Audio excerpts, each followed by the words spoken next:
একটি গ্রামে সুন্দর সুশীল মেয়ে ছিল, যার নাম ছিল পার্বতী। পার্বতীর বিয়ে হয়েছিল পাশের গ্রামে শ্যামসুন্দরের ছেলে শঙ্করের সাথে। পার্বতীর শাশুড়ি মায়ের নাম ছিল ইরাবতী দেবী। বিয়ের কয়েকদিন পর পার্বতী লক্ষ্য করে তার শাশুড়ি মা ইরাবতী দেবী এক থালা খাবার নিয়ে বন্ধ দরজার দিকে এগিয়ে যাচ্ছে। ইরাবতী দেবী দরজার তালা খুললেন, ঘরের ভেতর খাবারের থালা রেখে দিয়ে এসে আবার তালা লাগিয়ে দিলেন। পার্বতী কিছুই বুঝতে পারল না। সময় ও জায়গা বুঝে পার্বতী তার স্বামী শঙ্করকে জিজ্ঞাসা করে, দিনের বেলায় মা দরজা বন্ধ ঘরে কার জন্য খাবার রেখে আসেন? পার্বতী, এই প্রশ্নের উত্তর আমি জানি না। দয়া করে এই প্রশ্নের উত্তর আর আমায় জিজ্ঞাসা করো না। কিন্তু আমি বুঝতে পারছি না দরজা বন্ধ ঘরে আছেটা কি, যার জন্য শাশুড়ি মা খাবার দিতে যান।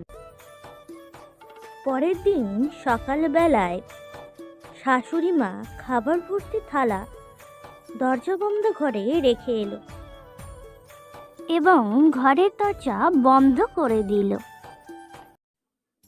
কিছুক্ষণ পরে ঘরের দরজা খুলে খালি থালা নিয়ে এলো।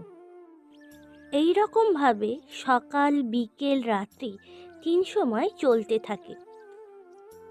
ইরাবতী দেবী বিকেলে যখন খালি থালা নিয়ে দরজা বন্ধ করছিলেন, তখন পার্বতী সাহস করে শাশুড়ি মাকে জিজ্ঞাসা করল, শাশুড়ি মা, আপনাকে একটা কথা জিজ্ঞেস করার আছে। হ্যাঁ বলো, কি জিজ্ঞেস করার আছে? পার্বতী যখনই জিজ্ঞাসা করতে যাবে, তখনই শঙ্কর মায়ের পেছন থেকে এসে ইশারায় জিজ্ঞাসা না করার জন্য ইঙ্গিত করতে থাকে। পার্বতীর জন্য দরজাবন্ধ ঘরটা রহস্যজনক হয়ে উঠল। তৃতীয় দিন রাতে পার্বতী যখন ঘুমাচ্ছিল, হঠাৎ করে পার্বতীর ঘুম ভেঙে যায়। তখন সে শুনতে পেল তার শাশুড়ি মা কার সাথে যেন কথা বলছে। পার্বতী ঘর থেকে বেরিয়ে এসে দেখে ওই রহস্যময়ী বন্ধ দরজার পেছন থেকে শাশুড়ি মায়ের কথার আওয়াজ আসছে। ওগো, শুনতে পাচ্ছো? ওঠো না। কি হয়েছে পার্বতী, এত রাতে ডাকছো কেন? শাশুড়ি মা কার সাথে কথা বলছে ওই বন্ধ দরজার পেছন থেকে। ওই ঘরে কি আছে কাউকে জিজ্ঞাসা কর। তোমাকে বলতেই হবে, আমিও তো এই পরিবারের একজন, আমারও অধিকার আছে। আমি কাউকে বলবো না, এই কথা গোপনই থাকবে। ঠিক আছে, আগামীকাল সকালে বলবো। এখন ঘুমিয়ে পড়ো, অনেক রাত হয়েছে। পার্বতী উত্তেজিত হয়ে শুয়ে পড়ে। পরের দিন সকাল হওয়ার জন্য অপেক্ষা করতে থাকে। সকাল হয়ে যাবার পরে পার্বতী জিজ্ঞাসা করল, এখন আমায় বলো, বন্ধ দরজার রহস্যটা কি? একটু দাঁড়াও, মা কিছুক্ষণ পরে মন্দিরে যাবে, তারপর আমি তোমায় সব বলবো। কিছুক্ষণ পর ইরাবতী দেবী ঘর থেকে বেরিয়ে মন্দিরের পথে এগিয়ে যায়। দেখো পার্বতী, আমি যেটা বলছি মন দিয়ে শুনবে, মা যেন এই কথা জানতে না পারে। ঠিক আছে, শাশুড়ি মা কথা জানতে পারবে না। আমার বাবা ও মা দুজনকে খুব ভালোবাসে। এক রাতে বাবার হার্ট অ্যাটাক ছিল, এই জন্য বাবার মৃত্যু হয়।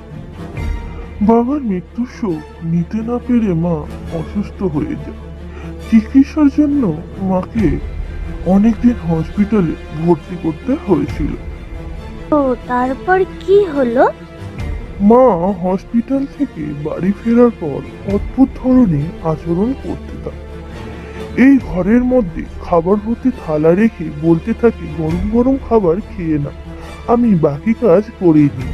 বাবা মারা গেছে, এই কথাটা শাশুড়ি মা মেনে নিতে পারেনি। ঠিক বলেছ পার্বতী, ডাক্তারবাবু বলেছিলেন বাবা মারা গেছে এই কথা মাকে বলতে না, নহিলে অনেক ক্ষতি হয়ে যাবে, এমনকি তোমার মা কোমায়ও চলে যেতে পারে। তারপর কি হলো? আমি ওই ঘরের আরেকটা চাবি আমার কাছে রেখে দিই। খাবার ভর্তি থালা থেকে খাবারগুলো প্লাস্টিকে ঢেলে নিতাম। মা মনে করতো বাবা খাবারগুলো খেয়ে নি। ওই খাবারগুলোকে আমি কুকুরকে দিয়ে দিতাম। ঠিক আছে, আমি সব কথা বুঝতে পারলাম। আমি মাকে কখনোই রহস্যময় ঘরের কথা জিজ্ঞাসা করব না। তারপর পার্বতী রহস্যময় ঘরের গোপন কথা গোপনই রাখল। একই রকমভাবে চলতে থাকলো।